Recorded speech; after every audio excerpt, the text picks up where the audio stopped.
This is Hunter White at the Athletes Lounge podcast. I'm here with my guest, Coach Joey Paridaen with Evansville North Football. And how you doing, Coach? Doing great, Hunter. Thanks for having me on. So just recapping everyone that doesn't know, Coach just won his sectional their sectional against Castle. So how you feeling about that, Coach? Well, it's been a pretty quick weekend, if I'm gonna be honest with you. Friday night's game ran pretty long, and so I'm just now starting to get recovered. Fortunately, we got that hour time change. We gained that hour last night, so I got a little extra sleep. But it was a great game, a great atmosphere. Just super happy for our players and our community. Our coaching staff that they poured so much into this season. 23 years was a long time coming to win a sectional championship. And so we were fortunate enough and able to play in a championship game last year, but we were on the losing end of it. So we got a chance at a little revenge at Castle. Excuse me. That we played at Castle twice this year and we're able to win both those games. But, of course, in true Castle North fashion here these last few years, the game was much closer than I probably would have liked it to have been. But all that being said, it was just a great game, I think, for the fans to watch. We had a lot of success offensively. We had some moments where we played well defensively, but all in all, it was just kind of a total team effort, and our kids battled through and got an opportunity to play for at least one more week here. You mentioned that you won at Castle, in Castle's, stadium twice this year. The first game was a low scoring game, and the second game, ended up being 60-50 in your guys' favor. Was that what you were expecting, or did you expect a much lower scoring game from the rematch? Yeah, if you would have told me that Castle would have scored 50 points, I would have said we were probably going to lose that game because I wouldn't anticipated us scoring 60. I just, in this time of year in sectional games, usually, your defenses are probably playing about as well as they should be playing. And our defense had been playing pretty well throughout the latter part of the season. But, I think Friday night, there were obviously a lot of emotions and, a lot of enthusiasm in that game. So, credit both teams, both offenses, really put up a lot of points and just kept answering. And, our team, I think we had 670 total yards of offense and over 500 yards rushing. So just about everybody in our backfield got a touchdown rushing, I believe. And so it was just a great experience for our guys. We're going to probably need to tighten up our defense quite a bit here moving forward, playing some of these teams in regional and semi-state play. But, it was just a fun game, I'm sure, for an observer to watch and see that every time that one team scored, the other team had a response. And just glad our team had the most responses. So we talked before the season, and we kind of talked about how you felt like you'd been stuck in the middle the last couple of years. You kind of won the, get over a new hump. So does this sectional title achieve that for you, or now that you're kind of here, are you hungry for more this year? Well, we're definitely hungry for more. We don't want our season to end by any means. Our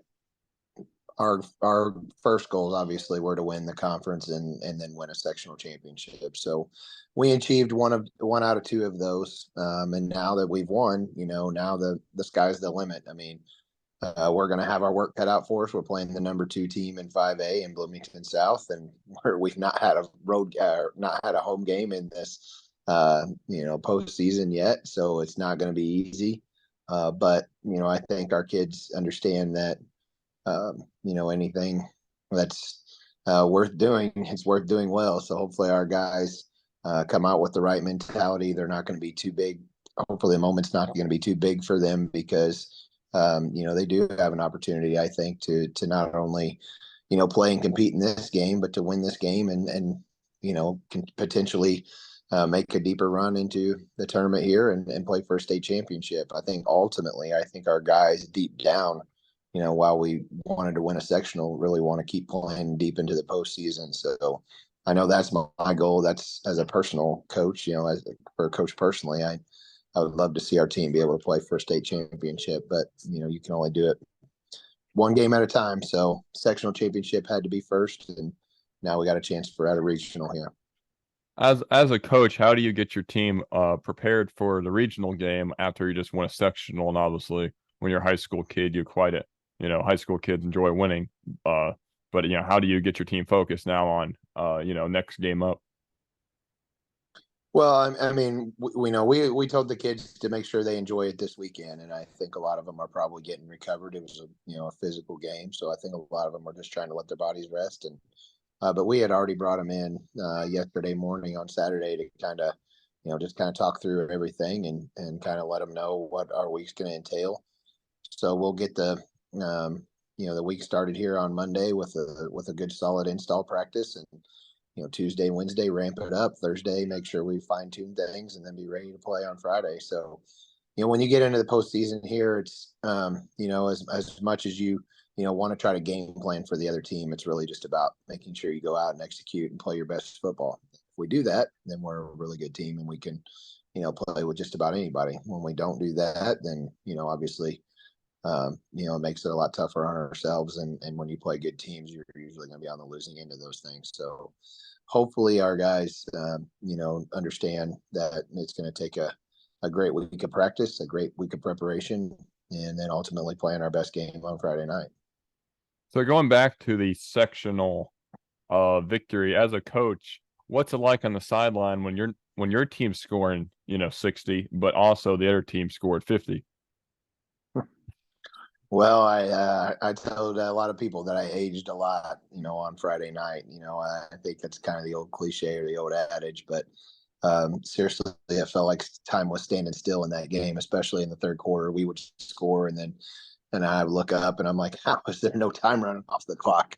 And our defense fortunately made enough plays, but you got to kind of tip your cap to Castle, because they had some really good players in the Harris kid, who you could just tell was just exhausted at the end of that game. I mean, I think he had like 15 carries, and he had like 11 receptions against us. So, he left it all out there. The McCool kid had a really good game for them. Their sophomore quarterback was just a really gutsy kid that, I don't think Doug wanted to go into that game throwing it 36 times, but, I think that, this given the situation where they were fighting from behind, you got to do what you got to do. But, it was a lot of back and forth. I just kept trying to tell our kids and remind them, hey, never too high, never too low. Even after we went up 14-0, I said, hey, keep us in perspective. We know it's going to be a long game. And sure enough, by the time we blinked, they were already had 14 points, and it was a tie ball game. And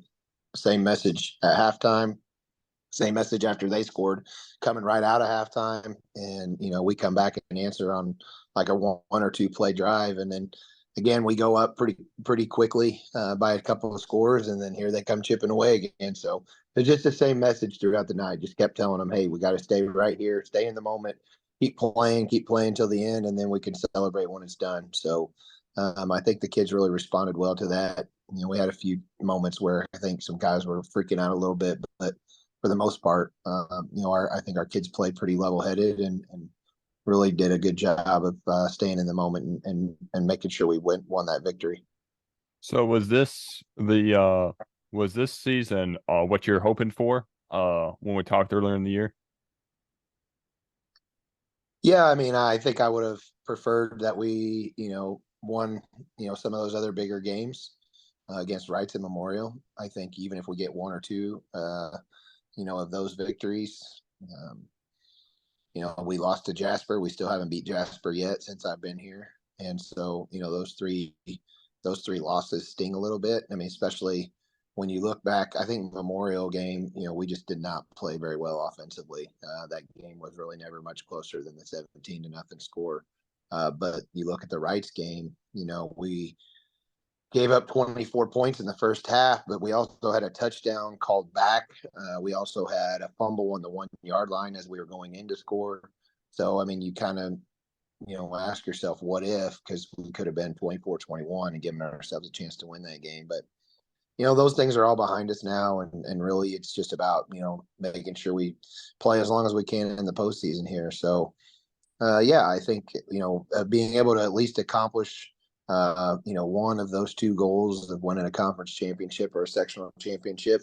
But to be honest with you, no one's going to care about a conference championship if we're able to keep playing and we go deeper and deeper into the postseason. Ultimately, that's what it's about. And so hopefully, we get that opportunity, but we got to take care of business this week first.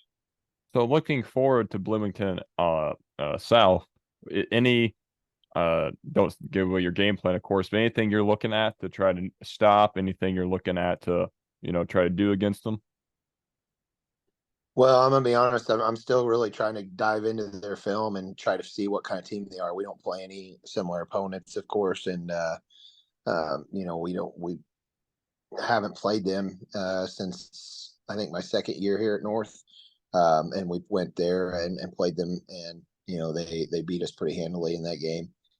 So I think they're a pretty balanced team. I remember watching them last year play Castle in the regional game, and they had a pretty decent running back who had returned, and their quarterback that is playing now started playing at the end of the season.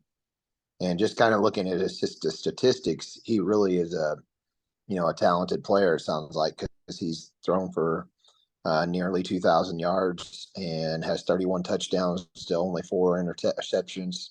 He has a couple of targets that he really likes to throw to, and then they have a really good running game. So, I know offensively they're going to be tough to stop, but then probably more than anything, their defense is playing really well. They've only given up more than 20 points, I think, twice in the season this year, and they were both the Bloomington North. I take that back. Buff also scored over 20, but they are a really good defensive team. The head coach there, Gabe Johnson, has been a long time defensive coordinator there at Bloomington South. So they really play his system really well. So we're going to have our work cut out for us. Obviously we're going to try to look to establish the run game and try to slow down their run game and try to get them down in distances where we can try to pin our ears back and get after the quarterback a little bit. But we're definitely going to have to play much better defensively and hopefully continue to execute offensively to where we put up enough points to give ourselves a chance. So that's really all I have prepared question wise. Is there any final thoughts, Coach? No, just excited about this week. Again, just happy and proud of our community. We talked to our boys about leaving their legacy, and I think this group is really striving to do that. We know we've had a really talented senior class, and so we'd love to see them be able to play for as long as they possibly can. We're one of 8 teams left in 5A, and that's exciting. And hopefully we can get to 4 and then to 2 and be the last one standing. But regardless, I'm just proud of these guys, proud of their effort, and looking forward to this game on Friday night at Bloomington South.